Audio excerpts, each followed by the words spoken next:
Hello, everyone. Welcome back to another episode of Grid Live Encore. I'm Ben Schneider alongside Brandon Crossland, Joshua Burch, and Casey Campbell. Gentlemen, how's it going tonight? Going very well, thank you. How is everybody doing? All good after a good weekend? All good on my end. Cannot complain. It was a good weekend. Wheel of Fortune Jeopardy premiere tonight, so I'm excited. There you go. Oh, we won't keep you too long then, because I know both you and Ben enjoy that a lot. Yeah, well, I've got my Jeopardy shirt on right now. Oh, man.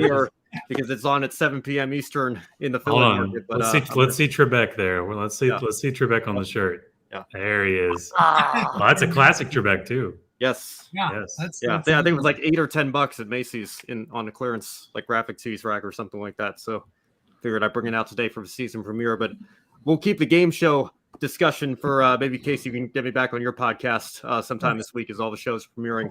As for right now, we're going to say goodbye to you and Brandon for a little bit. I'm going to have Josh on to talk a little bit of Formula 3. And we'll start with, of course, the F3 sprint race. Franco Colapinto picked up his second win of the season in the sprint race ahead of Oliver Behrman and last week's sprint winner, Kyle Collette. In the feature, it was Zane Maloney who took his third feature win in a row ahead of Behrman and Jack Crawford. Now, Victor Martins was crowned the champion of Formula 3 this season, but it did not come without confusion and controversy. A red flag brought a premature end to the feature race and therefore the 2022 season, and some penalties were handed out in the aftermath as well. So Josh, will bring you back in now. Can you explain to us exactly what all went down that brought an end to this F3 season? Right, so basically what happened was, coming out of Lesmo 2 with about 5 laps to go of the race, Cush Maney got a wheel on the dirt.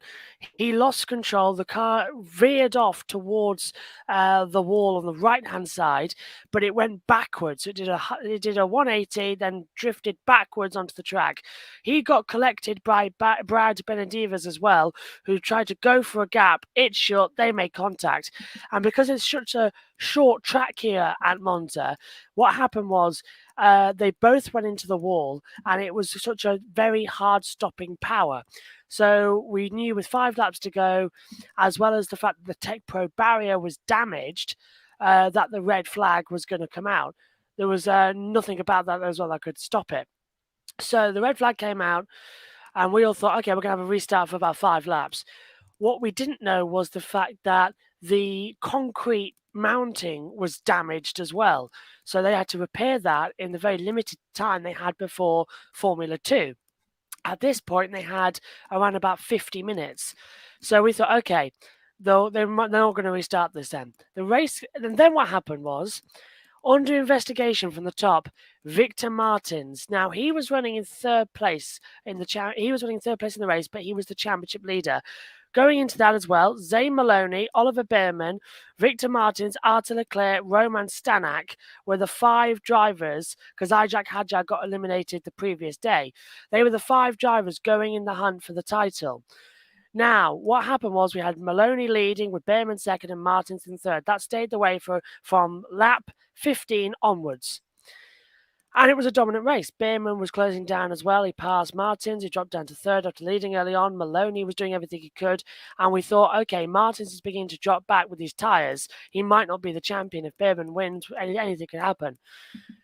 The red flag came out, and we thought, okay, they'll restart it. They'll be on fresh tyres. Martins is going to be the champion. Then we saw coming up at the top, under investigation for track limits warning as well, Victor Martins. Now, what that did was put in effect as well that Victor Martins was given a 5-second time penalty as well, and officially for going over the track limits. Now, we all then thought, is the race going to restart? He's going to fall right to the back. 10 seconds later, race will not be resumed. So we thought, okay, how far are we going back on the count back? We've red flagged it on lap 18. The safety car came out lap 16, and we had to go back to the last complete lap. That was lap 15. Now, that put him in third place. Add the penalty, it dropped him down to fourth. But the problem was cars 7, 1, 10, 25, and 29 also received time penalties. So what was happening with the Formula 1 grid, where we couldn't work out what the order was, exactly the same thing happened for the Formula 3 results. 26 minutes was spent arguing in the pit lane, to which we couldn't have any of the podium, we couldn't have anything, the cars had to stay there, and it delayed the F2 feature race as well, because we could not work out what the order was. So eventually it was announced that Martins would only drop as far back as 4th, which was 6 seconds behind Maloney and inside that 5-second time penalty. He lost a position to Jack Crawford. So after that, we all knew Victor Martins was the world champion for Formula 3. Now, that took 26 minutes of arguing, and for the second time this weekend, a title was decided in the pit lane after the F2, which we'll get on to later. But honestly, it was a complete mess. Everybody has said in the time it's taken to work out the results and work out the champion, we could have finished the race. But because of the concrete barrier, we couldn't restart the race. But my God, was it the most confusing half hour I've ever commentated on, because Behrman thought he was the champion at one point. Maloney thought he was the champion at one point. Martins pretty much knew he was the champion throughout, but couldn't celebrate because he was being told different information. It was a mess. And another example we went on about yesterday as well in the wrap-up show was the fact is that the stewards this weekend have had no consistency. They've been second-guessing all their decisions, and it was an embarrassing end to the Formula 3 season. But in the end, the right man was crowned champion in this series as well. I have a couple comments in the chat room. I want to say hi to our own Joe Samaniego, as well as Dimas here. Do you know Felipe Drugovich, Formula 2 champion, and Victor Martins, Formula 3 champion at Monza? Well, that will be a nice segue into the Formula 2 race as well, and that race weekend. So let's shift gears over there. Yuri Vips picked up his first win of the season in the sprint race. Jahan Daruvula did the same in the feature. Now, there was also a red flag in the F2 race. The feature saw the red flag due to Callum Williams crashing into the wall, damaging the tire barrier. This came also after a turn 1 crash in the opening lap involving Porcher, Giotto, Beauchamp, and Caldwell. Later on the same lap, Duhan and Sargent made contact with all the damage across the track. This brought out the safety car before, on the restart, Williams crashing to bring out the aforementioned red flag. Now, more noteworthy in terms of the championship, Felipe Drugovich clinched the F2 title despite retiring due to contact on the opening lap of the sprint race. Now, Drugovich at the moment does not have an F1 seat for next year, though it was announced today he will be part of the Aston Martin development driver program in 2023. So, Josh, there's been a lot of talk about Formula 2 and the IndyCar series with Colton Herta and the super licensing and all that. When we consider the 2019 champion Nick DeVries only now made his debut as a reserve fill-in driver this weekend. Oscar Piastri, last year's champ, he had to wait a season before getting a ride, and now Felipe Drugovich might not be on the grid either. What needs to be done to ensure F2's champions have somewhere to race the following season, especially when you consider they can't defend their titles?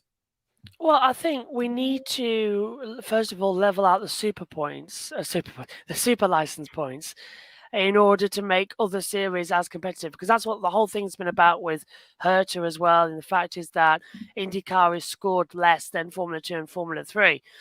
And in fact, I think IndyCar is actually compared with FRECA, isn't it? The Regional Alpine Championship, and that's not on. So it very much says that the FIA basically at the moment is saying you have to go through the F3, F2, and then you'll get a seat in F1. You can't go anywhere else to get the super license points. And they only last for 12 months, of course. So it's very much saying to the people who've gone through the system, like you said, about Nick DeVries having to wait until now to do it, Piastri next year, now Drugovich isn't going to be in next year either. It's sending out the wrong message. Come through the FIA system to get to F1, but you're not going to get a seat once you go through this system. And if you go off and race an IndyCar for a year, you can't come back because you won't have enough super license points. It's a broken system. So I think what needs to be done is to promote racing in as well, and to keep the super license points. It's all about super license points. It's why they've done F3. It's why they've done F2. It's because to get the points to race in F1. It's not about the championship. It's about the points. So they need to make other series as level with the points as well. And then because you can't race in the series you've won the championship in F3 and F2, going to IndyCar or even Indy Lights and Super Formula as well should be an alternative to the F2 and gives you more experience to get into the F1. So that needs to be narrowed back down, and I really hope it is. And I'm also really hoping as well, I've said it for a while, there should be a guarantee that if you're the F2 champion, you get a year in F1.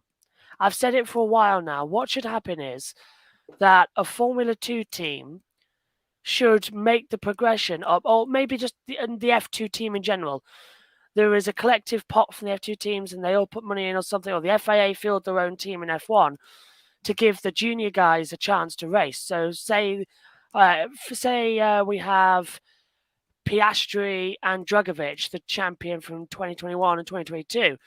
Piastri races for 2 seasons in the F2 team, and he can be picked up at any time and replaced then with another F2 driver in the seat as well.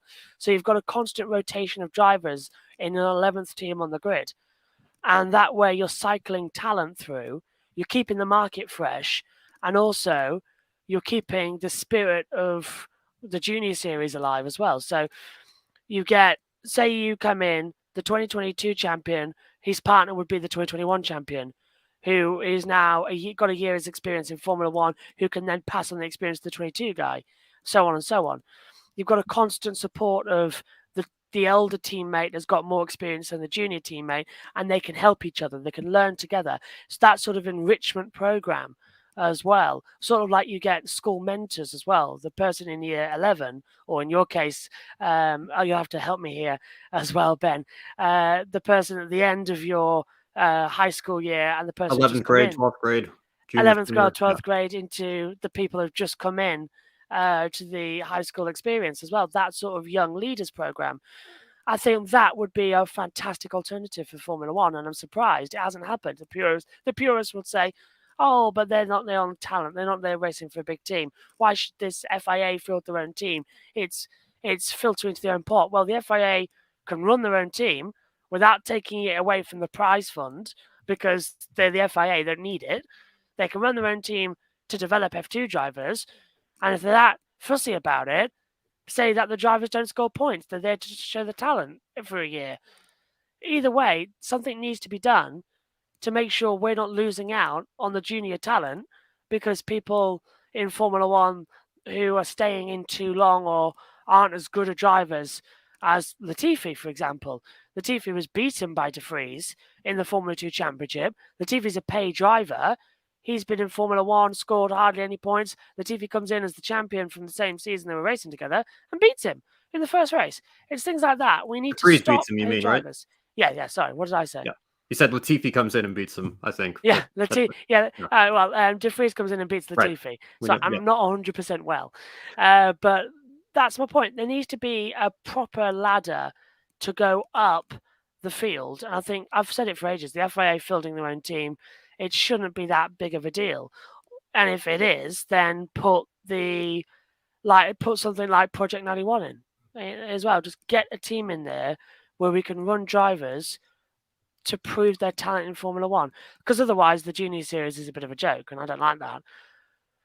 I think the biggest reason, the biggest push, and the biggest support of this has been the success of Leclerc, been the success of Russell, Albon. All those who've gone through the junior series are now in the main formula, who are now the top stars.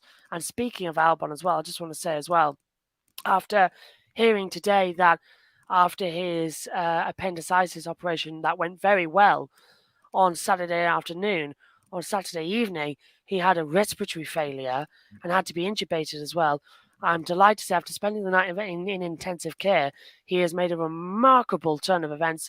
He's off the ventilator and is expected to go home either tonight or tomorrow as well. And he's aiming to be match fit for Singapore. But personally, I don't think the FIA will declare him fit until he can pass all the tests. So I think De Vries will be in the car for Singapore, again, replacing Albon. But I'm sure everybody here as well, a very speedy recovery for Alexander Albon. He is truly one of the great, great gentleman drivers, and he's such a delight in the paddock. But yeah, that's my thoughts on what needs to be done in order to try and secure drives for the F2 lot. Well, we echo your comments as well on Alex Albon, and I know Singapore certainly quite possibly the most demanding race of the year when you consider its length and the heat, and of course the air quality in Singapore, is not that great either. So somebody coming off for respiratory failure, you put all of those things together, I'd be a little bit nervous for Albon's fitness, not wanting him to rush back quicker than he should. So certainly we wish him well, and we hope to see him in Singapore, but we also want him to make a full recovery and be 100% fit for that race as well. Okay, I see Joe is talking chat room with Demas as well. Josh, I think your idea of an FIA run team is an interesting one, and I've got to say I wasn't so sure about Nick DeFries's comments on Colton Herta this week because regardless of whether you think Herta's got what it takes to race in F1 or everything, I think the super license system is broken, like you were mentioning. And when it comes to what DeFries said, he said if we grant Herta the waiver or the exemption, we risk breaking the great system that we have in place in Formula 2. And I'm sitting here thinking, from an outsider's perspective, Nick, you won the F2 championship 3 years ago, and you're only now making your Formula 1 debut, and you're saying that this is such a great system that we shouldn't mess with here. I mean, it just didn't seem logically consistent to me. I'm sure, obviously, he's come up and he now has an opportunity to race, so maybe there's a little bit of bias there as to how he earned his points versus Colton Herta not being at the requirement there. But like you mentioned, IndyCar, I think, and we've had this discussion several times on this show before, talking about Herta, it doesn't get the respect it deserves when it comes to how many super license points are granted. So in terms of, we can have a debate, should we have the system in place? Should we not have the system in place? At the bare minimum, I think IndyCar needs to be given more respect when it comes to how many points its drivers are rewarded with when you consider the competition and the diversity in, racing ovals and road courses and all sorts of different circuits as well. It's a very, very challenging series. Yeah, absolutely. And I think IndyCar as well is definitely more physical than the F1 car as well, because F1 does have power steering. It doesn't lie on the load on his shoulders, as DeFries found out yesterday, had to be out of the car. But imagine that for the same speeds and 10 times worse than IndyCar. That doesn't have power steering as well. And you've got the aero screen, which makes it hotter in the car as well. And there's just so much more that I think IndyCar is actually more physical to drive than Formula 1 is. And with this whole thing, DeFries is definitely one to talk with those comments, considering that he had a shot at Formula 1 and turned it down to go race in Formula E. And at the time, his own words were, Formula E is the future and is a better path to go down. Yeah, he was a Mercedes driver. Mercedes now left, and he's got no drive. So, of course, he's now running back to Formula 1 with his tail between his legs, saying, "Don't wreck the system. I came through it. I'm okay." Yeah, 3 years later, he went to Formula E. He became Formula E champion. He got dropped by Mercedes as they left, and McLaren didn't want anything to do with him. So now he's come back to Formula 1 for a Mercedes slot at Williams. And yeah, that is a very much a cheap shot there from Nick DeFries, I think. I think an exception should be waived for Herta because he is a great driver. But as I said yesterday, he has made a couple of mistakes this season. He had a great IndyCar season, but even Michael Schumacher had bad seasons. Lewis Hamilton is having a bad season right now. So I think I would love to see Herta in Formula 1. Formula 1 needs an American driver, not the likes of Scott Speed as well. Alexander Rossi was a good driver and he was wasted in a bad car, not through Manna's fault, of course, but at least he actually got points as well for Manna. But there does need to be an American driver, especially not because of the fact that it's not so much the popularity of F1 in America is the reason for it. It's the fact is that because F1 is popular there is enough talented drivers in America that deserve to be in F1, that can be F1 world champion. Herta's one of them as well. I think he needs to come in now. I think Sargent's definitely one for the future as well to watch out for.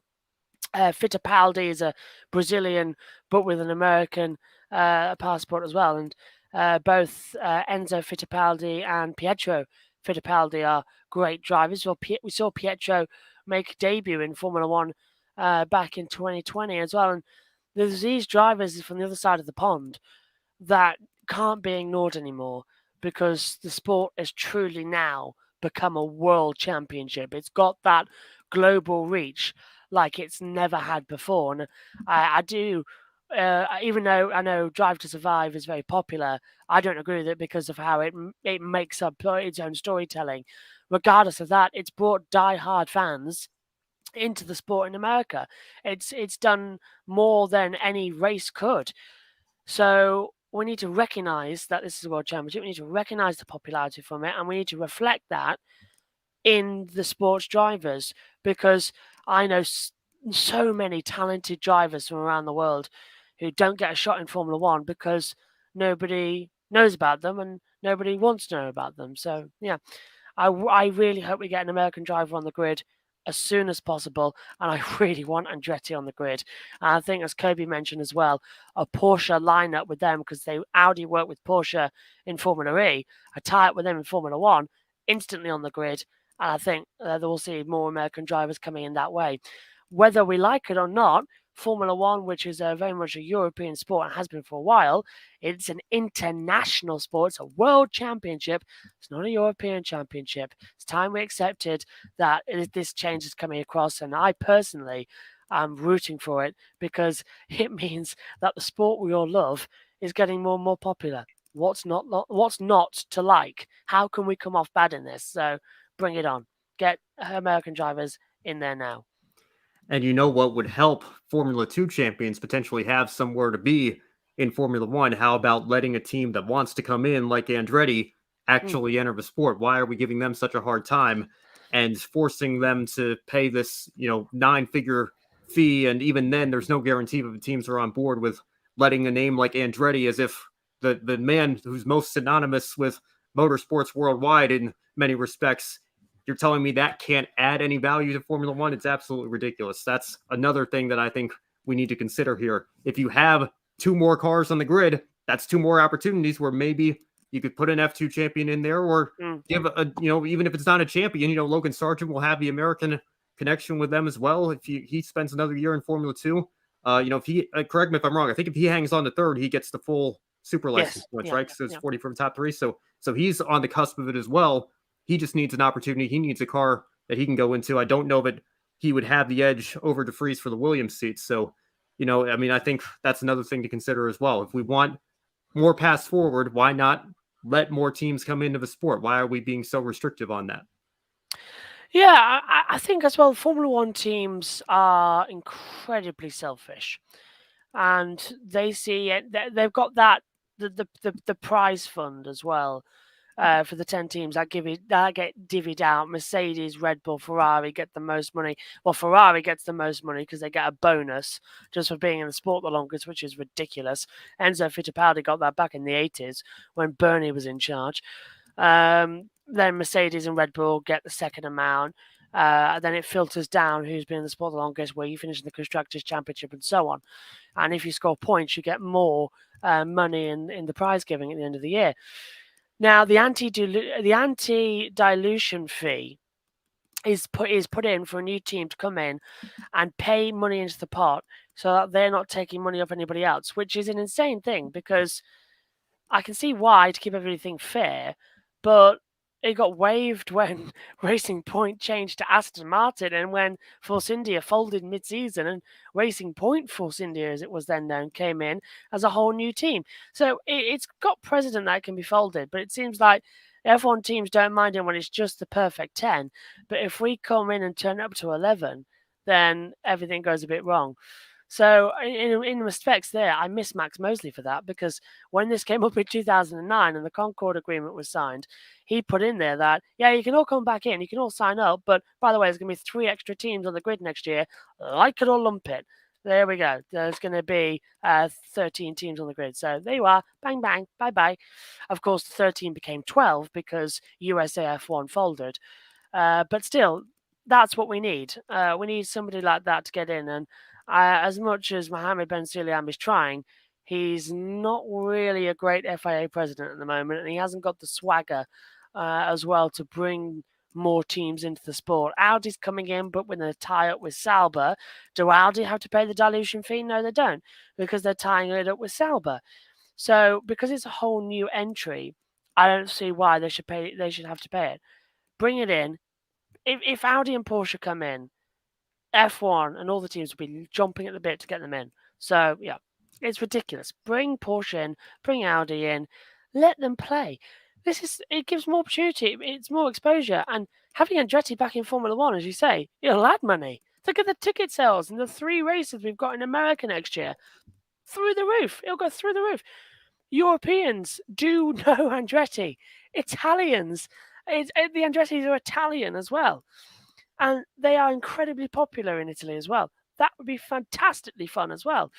So, yeah, it's the same reason why I didn't know why Penske left F1 when he tried to come in as well, back in the mid-90s. So, yeah, it's all getting a bit ridiculous. I think we need a special podcast episode to talk about it because we've taken up half an hour. We're already pushing half an hour here. We're going to move on real quick. Yeah. Good to see Adam in the chat room and complimenting your Red Bull shirt here, Josh. But I think it's time we go ahead and we'll bring Brandon and Casey back into the discussion here, and we'll move on to Indy Lights, who wrapped up their season in Laguna Seca with the IndyCar Series as well. All Linus Lundqvist had to do to clinch the championship was take the green flag. That's exactly what he did. Now, with an indicator of how good his season was, 6th place in race 1 will go down as his least best, I'm hesitant to say worst, finish of the season. He then finished 4th in race 2, although it didn't really matter. He'd already clinched the title. Race winners from this weekend were Stingray Robb and Christian Rasmussen. So, Brandon, we'll start with you here. When you look past Lundqvist, who obviously had a dominant season, take a look at the rest of 2022 Indy Lights field. Who do you think has the brightest future of this year's class? As far as the brightest future goes, I tried to go with someone I didn't think the rest of you guys would go with. And so I decided to go with the older guy. I went with Matthew Brabham. It's just been a great story for him this year, hasn't really been around since 2013 or so. And with his 2 race wins this year, 9 top 5s, 14 top 10s, he's finished 3rd in the points at the end of the year. And it's been interesting to watch him all season, and with the pedigree that he has with of course Sir Jack Brabham, even though he is not young as far as open wheel drivers are concerned, he's said that one of his goals, of course, is to become an F1 world champion like his grandfather, and also to win the Indy 500. We've seen a lot of older guys in IndyCar be successful, and as far as that kind of aging goes, I think Matthew Brabham still has a chance to move up if the opportunity were to present itself. IndyCar has all sorts of different weird openings here and there, and it would be interesting to see him have a second win and make his way into IndyCar full time. For me, I've gone for Christian Rasmussen as well, purely because I saw his campaign a couple of years ago when he was in the Danish Formula 4s as well. And I thought, he's someone I can keep an eye on going forward. I've been really impressed with him this year, as you said as well. Took one of the race wins earlier on in the weekend. And I think, I don't know, when I see Christian Rasmussen this season, especially at the Indy Lights as well and before, he's still got that same spark I saw him in when he was in the Danish Championship all those years ago, because it's the way he can control the car, the way he can slide it through the corners. It's almost Senna-esque as well. And he's definitely got a very bright future ahead of him as well. And I know he's been tipped a lot in the Formula 3 and even to go directly into Formula 2 as well with, I think, ART. Carling have been sniffing around as well. But it's honestly, a tip for the future would be Christian Rasmussen as a young upcomer as well. And I also have to agree with what we heard earlier on with as well, with the fact is that Matthew Brabham continues to be an amazing driver, even after having the time off as well. And Joe said he's driven so many different types of vehicles, including the Robbie Gordon Off-Track Road Series as well, the Off-Road Truck Series. Blimey, I'm not well tonight as it come through, but he really has, yeah. Guys, I'm going to go with somebody that a lot of people wouldn't really expect. At times, Stingray Robb was impressive throughout the season. This is only his first year in Indy Lights, so I think he's going to get better as time goes on. He really impressed me at times, and everyone's going to make some mistakes, but give or take, give him another year. That Andretti team is going to be really, really strong next year. Also, a couple other notes I want to get to with Indy Lights. Louis Foster is going to be running for Andretti Autosport. That was announced this week in Lights. And then also Kate Motorsports, as I mentioned last week, won the USF 2000 championship in their last season over there. They're going to jump up to Indy Lights, and Jagger Jones will be their driver. So Jagger is moving up to Indy Lights, of course, the grandson of Parnelli Jones and the son of PJ Jones. So Jagger will be in Indy Lights, so that will be interesting. And a good run for Flynn Lazier this weekend as well. Of course, that is Buddy Lazier's son. Yeah, well, Casey, great minds think alike. I was going to go with Stingray Rob as well. Just go one down the order of a championship. Stingray Rob, the best of the rest. And I'm with you. I think we saw some steady improvement from him all throughout the season. And I think, it's funny as well. I know Luis Torres, I hope he's watching or watches this back maybe, always likes to bring up that Stingray Rob was also in a K&N West race, happened to be the race that Taylor Deegan won at Meridian. So with him now in Indy Lights and Jagger Jones coming into Indy Lights as well, a couple of West Series alum, if you will, are going to be duking it out in Lights next year. So that'll be great to see. But in all seriousness, I think Stingray Rob is a great choice, as well as Matthew Brabham and Christian Rasmussen as well. I think, Brabham, again, Brandon, like you were mentioning, he age isn't on his side as much as the rest of the Lights field, but he's got the experience to back it up. And I would love to see him have another opportunity in the IndyCar series. I think he certainly deserves it. Yeah, especially in the open wheel side of things, it seems to really be you got to be young, or you're not going to have a shot in any of the higher series. And also, Adam Lemeries did have a comment in there about his dad being the IMSA GTP champion. That's Geoff. Brabham? Yeah. Yes. Yeah, and Joe mentioning Core Stadium Super Trucks as well as Flynn Lazier. Great to chat with him. I guess Joe got to talk to Flynn at Portland, and looking forward to see what he can do in Indy Lights as well. Again, the Lazier name, a famous name in the IndyCar series as well, with buddies winning a 96 Indy 500. Yeah, Flynn's a personal friend of mine, so it's good to see him getting up there. I know he's been wanting to get back in racing and get some opportunities. And we could see a Buddy Lazier appearance at some point as well. He might not be done. I don't know. Could see it down the road. I'm not sure. We'll have to look out for that. Josh, I want to thank you so much for your Formula 3 and Formula 2 coverage all throughout the year. I know we do have one more F2 race in Abu Dhabi a couple of months from now. Hopefully, we're going to have you back on the show between that time period. So we don't have a 2-month gap. I know there's not going to be as much to talk about, especially with Lights being done as well, but I'm sure some news will break and we can have you on for that from time to time. Before we let you go tonight, want to give you one more opportunity to give your one shining moment from anything you saw this weekend in the world of motorsports. I think definitely as well, the one shining moment was the fantastic Formula 3 sprint race we had as well. Me and Cynthia, we were doing the commentary on the watch along. My God, we were so exhausted by the end of it, because literally from lights out, there was drama. Cars stalling on the grid as well. The pulsing not getting away correctly as well. And then it was just drama lap after lap, overtakes everywhere as well. DRS trains, but actually making passes on one another. The F3 sprint race was fantastic as well, and definitely I think the best race for a long, long time in Formula 3, and maybe even of the whole Formula 1 season as well. And I'll keep my ears to the ground. Any breaking news, I'll hop back on and tell you about it as well. We've got a Formula 3 postseason test, 21st to 23rd of September as well at Jerez. I'll keep my notes on that and bring a report to you all as well. And now that we're free a little bit more, be able to watch some more of the NASCARs on the weekend and hopefully join you for some of those as we're still in the playoff season as well. But it's been a great season for F3, and I know F2's wrapped up the title, but one more left in Abu Dhabi at the end of the year. And it's weird. It really is, because I was looking this morning as well, going through and getting my schedule ready for the remainder of the year. And I forgot. I thought we were in the first weekend of September. I got surprised how many races. There's only 6 left of F1, 6 left of MotoGP. We go into a triple header of MotoGP now as well. Now we start the night races, which is on like 5 a.m. in the morning. And I was looking, Australia's in a couple of weeks, and it's on at 4 a.m. in the morning, my time. And I'm like, what?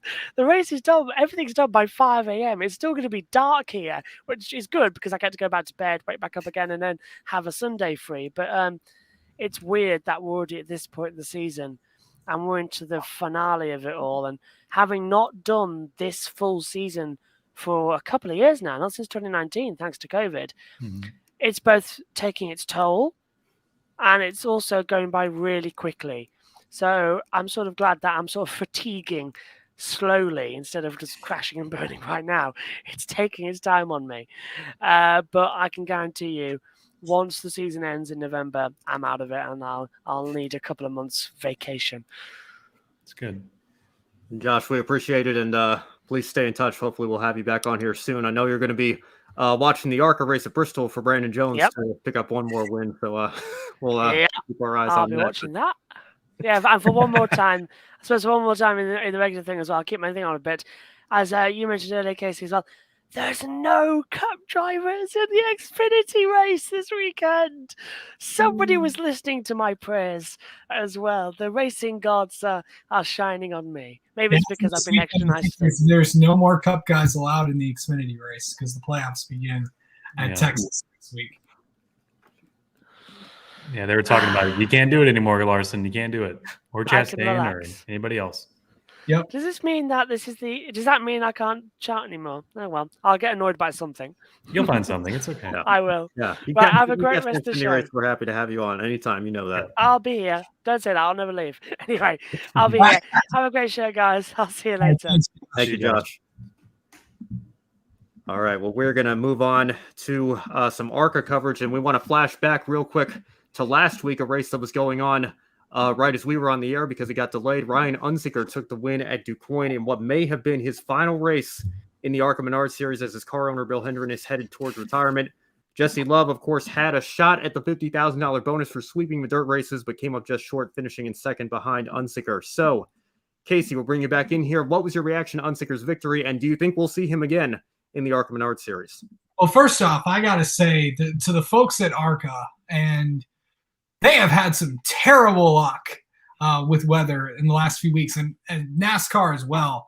To get those races in at DuQuoin, and I know there's a lot of people out there that don't think we should be racing at Springfield and DuQuoin and getting in there. You can say that and all that stuff, but it was a good solid race. I didn't think whenever weather and dirt get together, it's gonna cause some issues. But it was a solid race. Ryan Unzicker had the fastest car. I don't think anyone was catching him. Will we see Unzicker back? I don't know. I'm not sure because you mentioned his car owner is retiring, but I just think it's I don't think we'll see him this year, but we might see him down the road. You never know, but I think this could be it. I want to say that. Yeah, and then obviously something that I'll get into when the Kansas race begins. It was a precursor to what some of the events that happened at Kansas this weekend affecting the full season championship. Well, let's move into the Kansas recap, and it was Corey Heim that picked up the win there, his second on the season after winning the season opener at Daytona. Now, I want to talk about Heim very briefly as well. Of course, he's racing part-time this year in both trucks and ARCA. What do you think is the best case scenario for him in terms of a ride in 2023, especially when you consider the whole Toyota thing is, I think, very much contingent on what happens with Kyle Busch tomorrow. Is expected that he'll join RCR, and then how does that affect Kyle Busch Motorsports and Toyota? What are your thoughts on what Heim could be doing in 2023? So I talked to some people that were close to Corey Heim. They tell me that they're not going to, I don't think Corey Heim will be leaving Toyota. Toyota has just done so much for him over the past there. But yeah, it's still, this Kyle Busch thing needs to get figured out, and where I think we're going to have some answers tomorrow. I don't think we're going to get all the answers that I think we're looking for in terms of what happens with KBM. But I honestly think that Corey Heim will land somewhere. Toyota racing development will still go on. The question is whether or not they're going to have a team or not. There's still a lot of questions that are up in the air in terms of what's going to happen with Heim. So I think that we're going to see really all the Toyota racing development guys, and really some of the field is there's still a big question mark in terms of where everyone is going to go this year. I'm not sure. I really haven't gathered much, but I think we'll just have to see down the road. Obviously, I think we're going to get some answers tomorrow. Not sure we're going to get anything. I think there's still going to be some questions after Kyle Busch's announcement, but yeah, I think. But Corey Heim will be in a ride. I just don't know where. He'll be in a good ride. Toyota will make sure of that. Real quick on the championship, I know this isn't in the script, but I do want to ask, since you brought it up, it's been a tough couple of races for Raja Karuf these last couple of weeks. Of course, his teammate Nick Sanchez looks very strong in the championship right now. Do you think he's the champion-elect at this point, or is it still too early to call with Daniel Dye, or could Raja make an incredible comeback? Yes, I think so, but we're going to 3 short tracks to end the season. I know that the Rev cars are not as strong in the short tracks, but it seems like those two Rev cars and GMS of Daniel Dye, they always still keen to run together. Nick has not made a mistake yet this year. There hasn't really been one that, that has plagued Raja and Daniel throughout the year. Yeah, you could have looked at Iowa, or you could have looked at Berlin where he could have won, or Elko, or any but of that. Obviously I'm talking about Daniel Dye.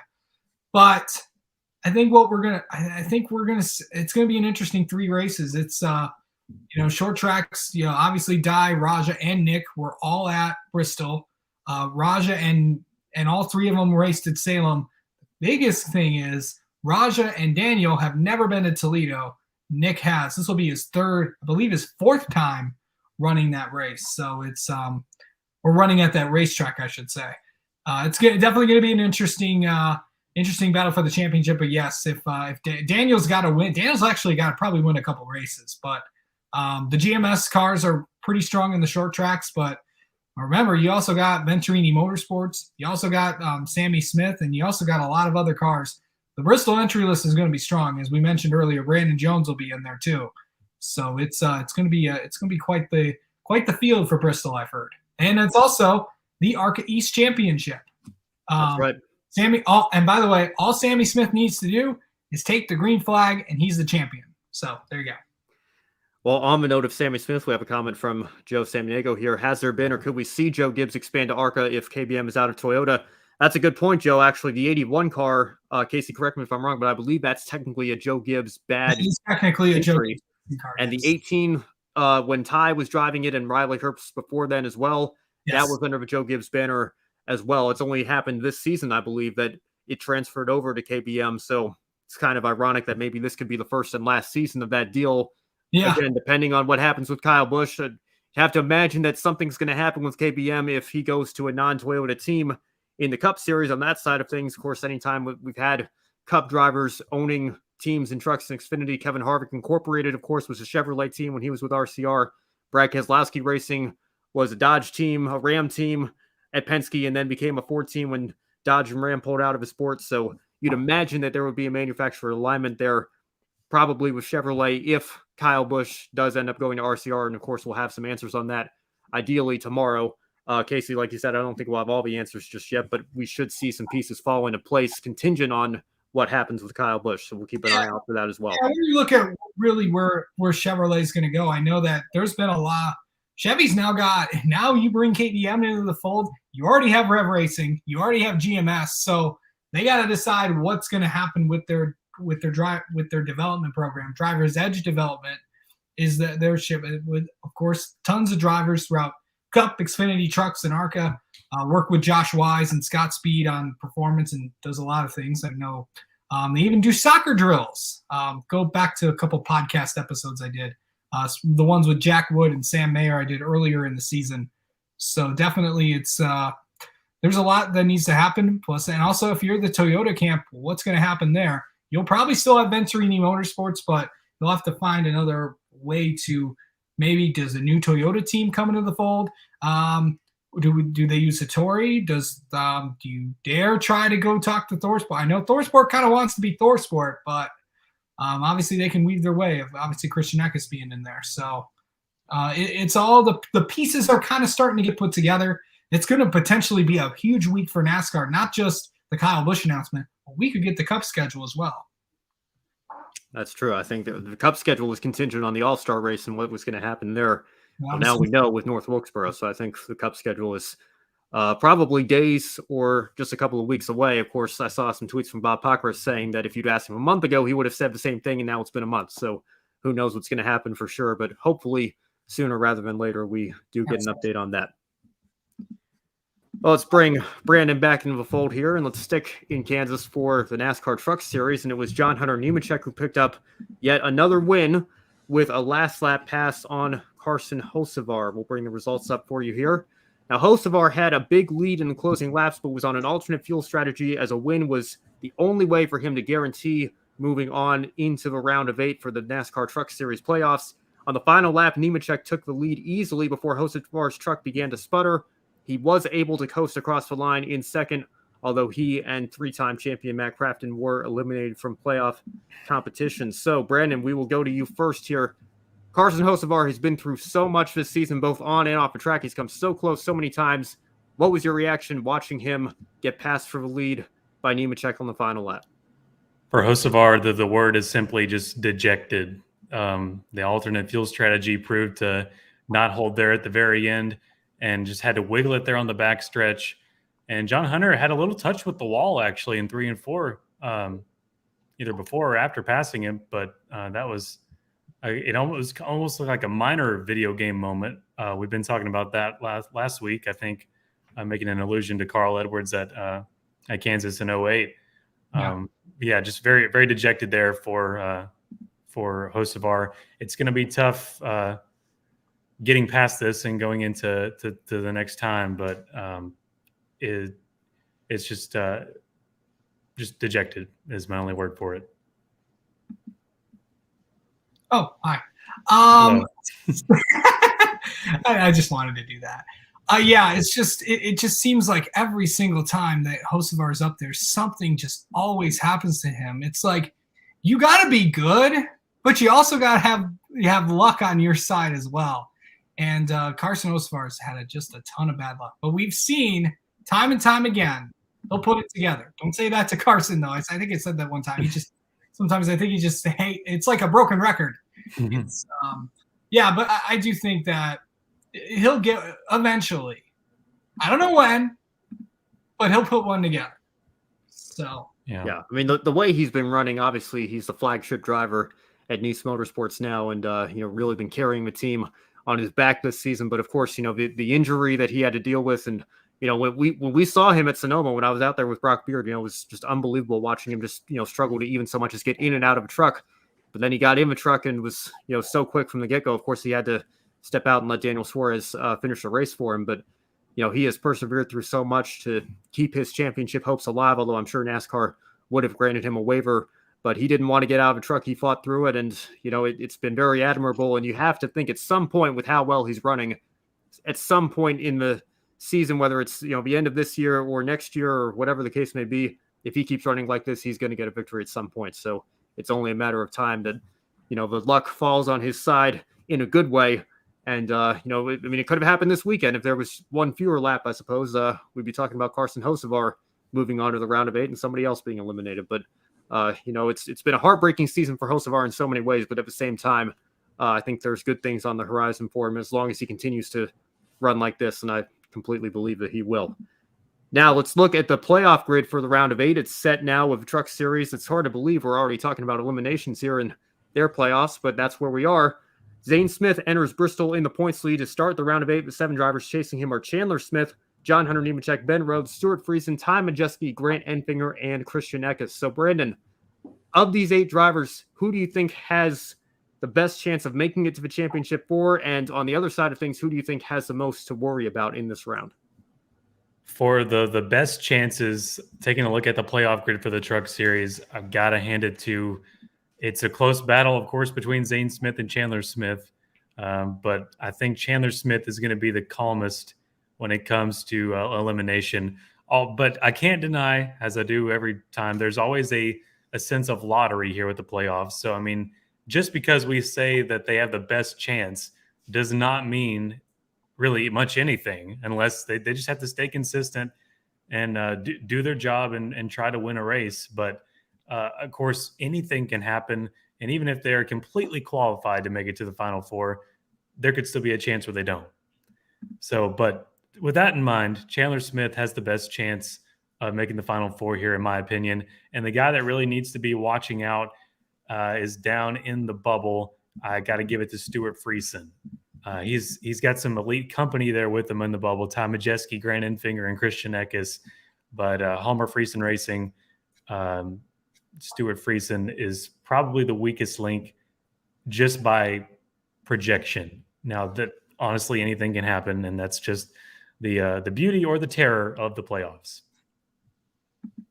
The playoff format. People love talking about this, especially on this show. I'm gonna say, I gotta agree with you, Brandon. It's gotta be it's between Zane Smith and Chandler Smith, the Smiths, awkwardly enough. yeah, it's just going to be between those two. I really don't see a lot. I mean, we could see surprises.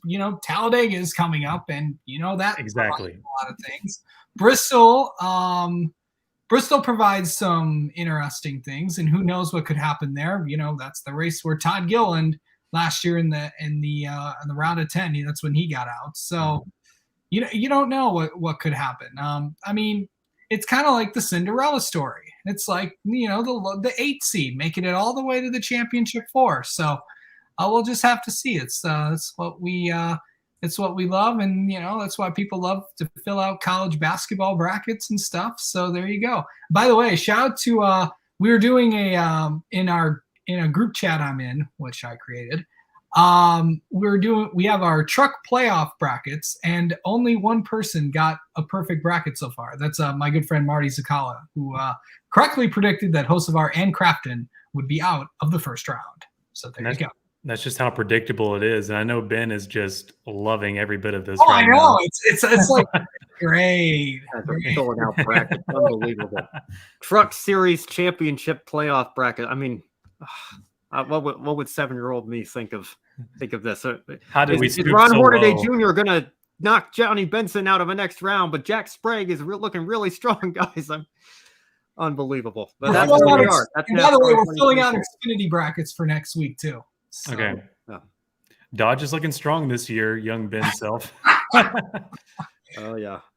Well, I got to tell you, I'm a little concerned about Christian Eckes. I'm pulling up the results here. He's the only driver that didn't have a top 5 finish in the round of 10. So, and he's only got one top 5 finish going back to Gateway, where he finished second. That one top 5 was Mid-Ohio, where he finished in 5th.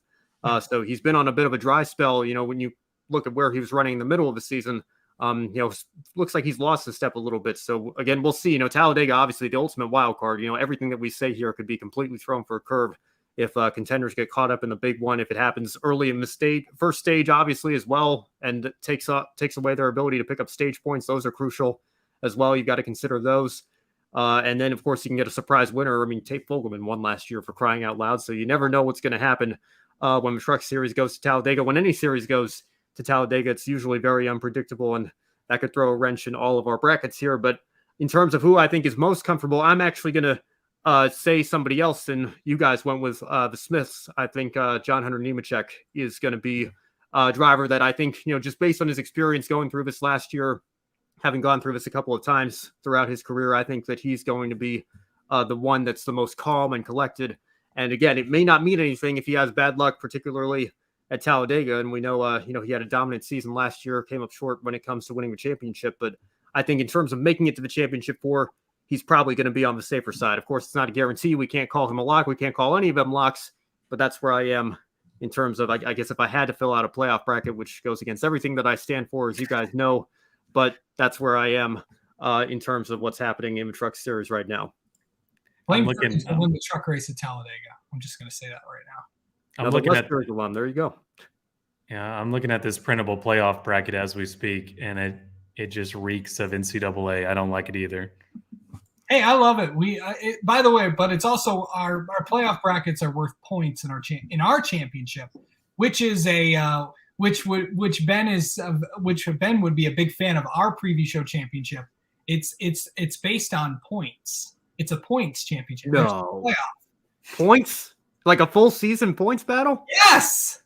Wow, what a revolutionary idea! I can't believe you guys came up with that. Yes, great concept. Doing a lot right now. Has got a ton of points on Jonathan Fiel. It's a bunch of people that cover the sport. It's just something I felt like we should do this year, and maybe you'll have to get in on it, Ben. So. I have a hard enough time remember putting in my pickle winner picks because I'm not on the preview show every week. So I have to remember to get my tweets in and everything. That's why I'm so far back from Kobe and Joe and Adam. I think a couple of them are in the chat room right now, probably gloating as I don't think I have a shot to catch up at this point of the season once again, but that's where we are. I think I put in the first 2 weeks. Yeah. Hey, one more truck note that I want to mention. Sure, go ahead. It was mentioned in the press conference yesterday when Bubba Wallace won at Kansas.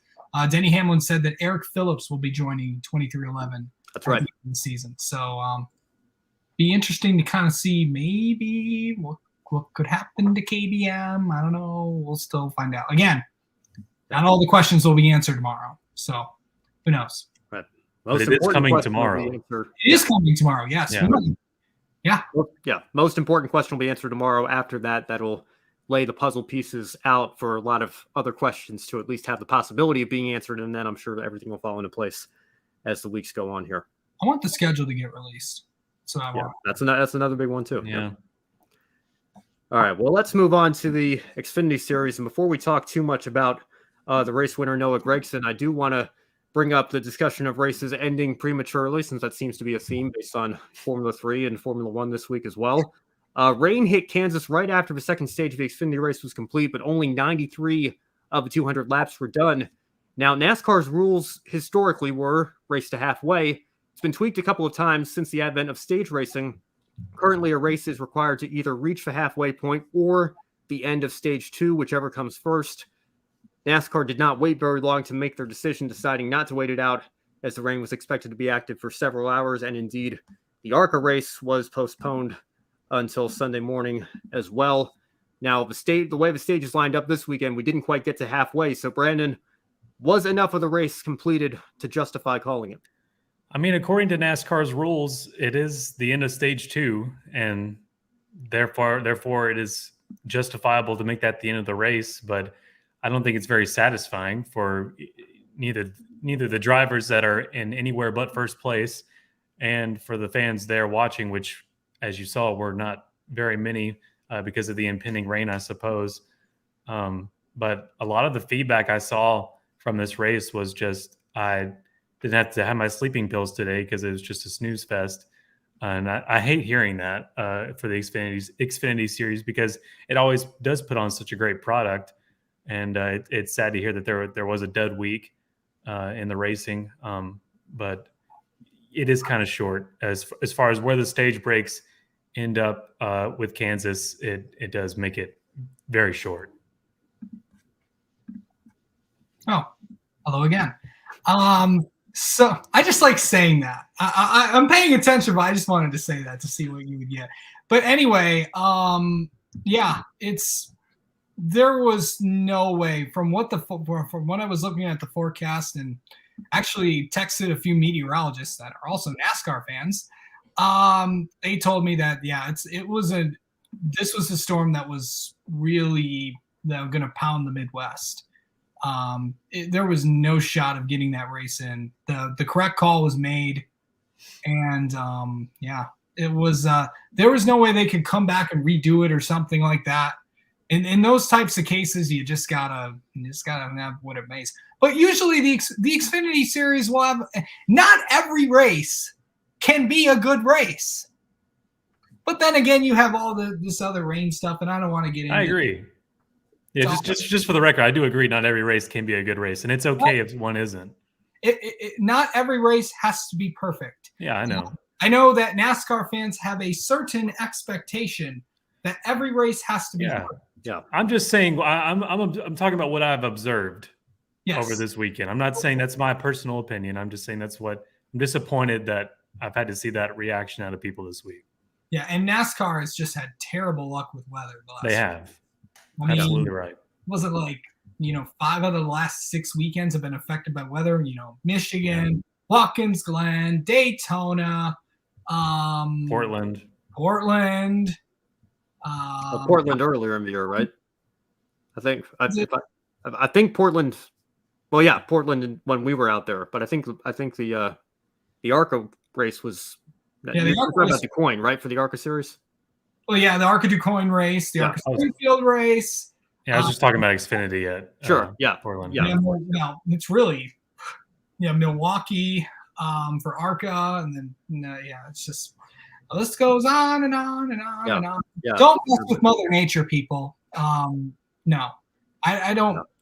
Someone told me a long time ago, don't get angry at Mother Nature. Just let her do what she needs to just do. She is providing water to the world and all that. So I don't get mad at Mother Nature. She's just doing her job. Yeah. Well, and again, it's always a tough call. I think, obviously we have technology now to predict fairly accurately within a 24-hour period what the weather is going to do. So I think, given the circumstances and the fact that we knew it was going to be raining for quite a while, the ARCA race wasn't supposed to start for several hours after the Xfinity race. And of course, that ended up being a washout as well until Sunday morning. So I think NASCAR probably made the right call here. Again, it is frustrating, I think, for the fans that paid expecting to see a full race and they don't even get halfway there. But there were some fans at Spa last year on the Formula One side of things that saw a couple parade laps, and that was it there. So I think NASCAR at least they came out a little bit better than that this week, if nothing else. Yeah, so and also you got to remember, NASCAR is kind of taken the cautious approach after what happened at Daytona. That's a good point as well. It's they're trying to and this is a good thing that they're doing. And I'm not saying it's a bad thing, Twitter, but it's good that it's always good to be on the cautious side than to try things, because if you try things, it could work out sometimes, but it could not. And when it does not, everyone's going to get angry. And you pay for it. Yeah, and you do. Multi-million-dollar junkyard in the infield at Daytona because they pushed it a lap further than they should have. Well, let's move on and talk about the race here. It was Noah Gragson picking up his second straight win and 5th overall on the season after winning stage 2, which in effect gave him the race win since the race was not restarted. You see Gregson's junior motorsports teammate Justin Allgaier finished second ahead of Ty Gibbs in third. AJ Allmendinger continues to lead the point standings on the basis of his consistency, though he only has 3 wins all on road courses this year, 2 Gibbs and Gregson's 5, with 1 race remaining before the Xfinity playoffs begin after Bristol. So Casey, we'll go to you first on this one. With his current form, should Gragson be considered the championship favorite? Well, that's such a tough question. Now, do I have to say the championship favorite or a championship favorite? Because he is a championship favorite. I'm not sure if he is the championship favorite. The championship favorite is Ty Gibbs. Duh. It's just he just keeps putting up numbers and stuff. But again, with this format, you never know. But you just got to remain consistent and all that stuff. But yeah, I think Gragson should be a championship favorite. But I think when we fill out our brackets next week, yes, I'm filling out one. But we're going to have to see. I think I'm going to see a lot of Gregsons. I'm definitely going to see a lot of Gibbs. So I think it's going to be those two. I think AJ could do it as well. Justin Allgaier, probably those 4. I wouldn't really expect anyone. Maybe Josh Berry, but I think I'm pushing it with Josh Berry, but he'll get a lot better. Who knows what could happen down the road? There could be someone that's like a prize, like a Brandon Jones, like a Sam Mayer, or somebody like that. But yeah, I think if you ask me, I think you asked me. We're just having fun. I'm gonna put us on all 3 of us up here so that we don't have that. Here on Grid. Yeah, I think Ty Gibbs is the favorite. I think if you ask me if he's the favorite, I think Ty Gibbs is the favorite. And Gregson's certainly up there. That 9 team can get up there. I mean, yeah, it is Junior Motorsports. It's the 9 team. I don't ever count them out.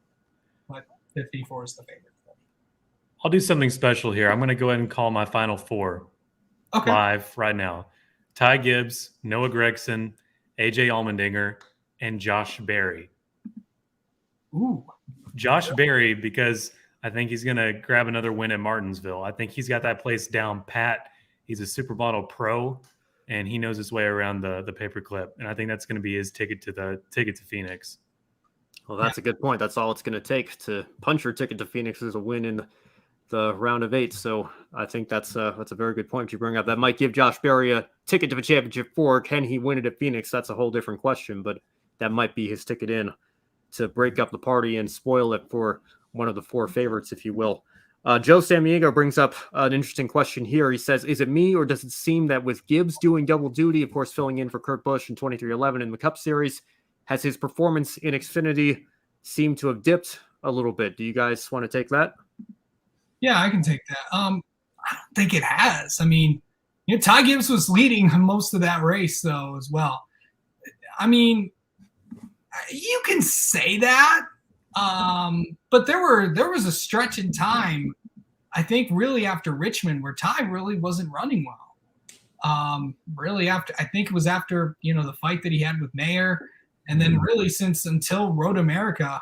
I mean, yes, he was running up front, but he wasn't winning. Then Road America came and he started winning. But yeah, it's only been, I think he's got 6 wins on the season.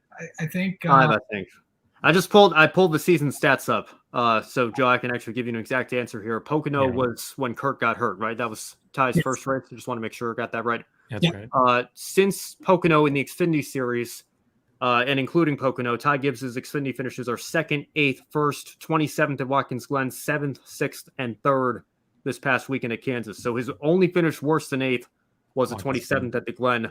Of course, he had some trouble there in the closing laps. So in terms of performance, I think, maybe, back end of a top 10 instead of a top 5 is dipping for Ty Gibbs. That's how fantastic he's been this year. Yeah. But, I don't think it's hurt him too much. Again, I know the next gen car drives so radically different compared to what drivers have been used to all throughout NASCAR history and in the Xfinity Series as well. But at the same time, there is the argument that more track time certainly isn't a bad thing. So I would say it's probably had a bit of a wash effect. Maybe it's hurt him some weeks, helped him some others, or maybe been a slight net gain.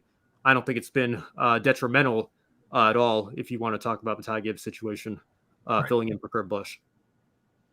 Yeah, I don't think it's hurt him enough. I think it's actually helped him because he's actually gotten into that fold there. I'm sorry, Brandon, if I've had that happen, but it's but yeah, obviously I think when the pressure's on, he's going to go out and deliver, but he has not been in this situation before. Because remember, the ARCA championship is a full season points championship. So so it'll be interesting to see what he can do in the play. This will be his first time in the playoff format. This will also be, Josh Berry's first time, Sam Mayer's first time. So for a lot of these guys that have not been in this type of format, it's going to definitely be interesting. Yeah, well, I'm just thinking back to 2018 when Tyler Reddick bookended the season with wins. And I think if you tally up the points throughout the year, I think he was only 6th. He had 2 of his own teammates score more points than him, but he won the right races at the right time to win the championship. I don't think anybody was counting him in as a title favorite, and yet he was able to perform when he needed to perform, do what he needed to do to win the title. So you never know what's going to happen in this playoff format in particular. I think there's certainly more than 4 drivers that still have a realistic shot at it. I think we have a championship 4 favorite with Gibbs, Allmendinger, Allgaier, and Gragson, but at the same time, Josh Berry winning Martinsville, that would spoil the party for at least one of them. So we're just going to have to wait and see what happens here. Sure. Well, let's close out the show. I know we're already over an hour here. We've had a lot of great discussion tonight, but Brandon, what was your one shining moment from this weekend in the world of motorsports? In the entire world of motorsports, I've got a few. The last European race of the year for Formula One.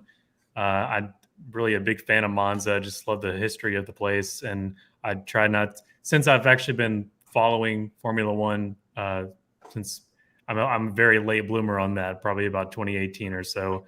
I really enjoy the Monza, the Monza races, and also not really much to find here in Xfinity and trucks this weekend. So I have to congratulate Will Power on the 2022 championship and the Astor Cup, and also Bubba Wallace for silencing a lot of people on Facebook with this solidified win. Didn't do it on fuel mileage, didn't do it because of the rain. He just got in there and took the victory. So congratulations to Bubba Wallace. Oh, so I'm gonna give my one shot. Well, I got a couple as well. Ryan Huff got a top 5 in the ARCA race at Kansas the other day. I believe also, check this if I'm wrong, Colby Howard, I think, got his best finish in the truck series in 9th. And then, you got to shout out Bubba Wallace for getting it done at Kansas, and then Will Power for winning the IndyCar championship.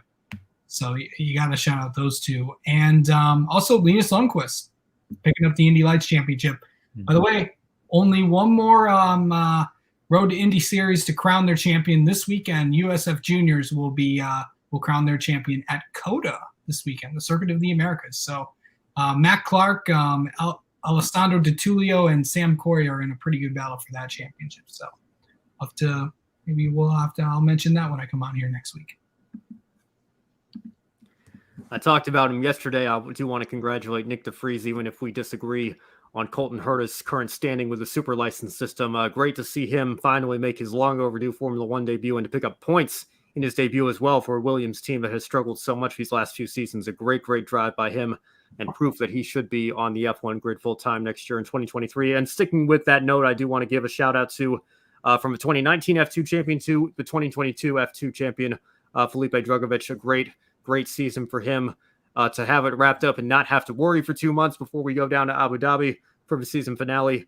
A great season for him as well. And I hope that there's something beyond just this reserve or development role that he's got with Aston Martin for 2023. Unfortunately, it looks like the grid spots are still filling up quite quickly. So there may not be an opportunity for him. But, I think that's something that the FIA need to look at. And of course, we talked a lot about that tonight with Josh in terms of these F2 champions not having anywhere to go. FIA, get on that, try to fix that, and let's make sure that these champions, if nothing else, maybe allow them to come back and defend their championship. I think sometimes, we just automatically assume that these champions are ready to take the step up. Maybe another year in the series wouldn't be such a bad thing if there's no path forward. Now, I do think Drugovich, to be clear, deserves a shot in Formula One next season, but if there's no seat available, he should be allowed to come back and defend his F2 title. I've been firm on that position here since day one as well, but to close it all out, do want to give my congratulations to him to end the show tonight. So that's going to wrap it up for us here on Grid Network for the Grid Live Encore show. Be sure to follow us on all of our social media platforms. Subscribe to the YouTube channel if you're not already. And also follow us on Twitter, Facebook, Instagram, and TikTok. We're even streaming on Twitch and LinkedIn as well. If there's a social media platform out there, there's a good chance you'll be able to find us on it. If you really liked what you saw tonight, you can take 5 minutes after our show to invest in our Patreon. Consider donating to Grid Network, keeping us on the air throughout 2022 and beyond. And as always, special thank you to our patrons, Colin, Deschelle, Mark, and Robin. Your support means the world to us, allows us to continue doing what we do here on Grid Network. If you'd rather make a one-time donation, you can also buy me a coffee. I apologize, I don't see the buy me a coffee graphic this week, but as always, special thank you to Edward, Amber, and Zachary for doing that as well.